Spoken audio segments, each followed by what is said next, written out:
Şef, bugünə nə hazırlayırsınız? Bugünə çiğ köfte hazırlayırıq. Bir də içli köfte hazırlayırıq. Fərqi nədir onun?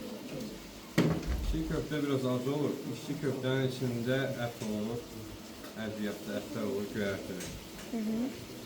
Çiğ köfte də bildiyimiz çiğ köftedir. Dostlar, hər yerdə fərqli hazırlığı var. Yəni bu çiğ köftenin çox növləri var.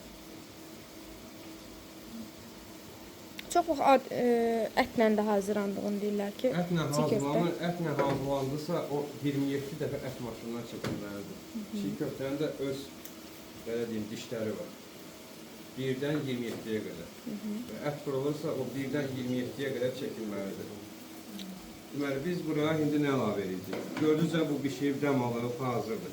Bunu götürünüz ətrafınız. Bir də armudlu stəkan verirsiniz mənə. Bir də tərəzini verirsiniz.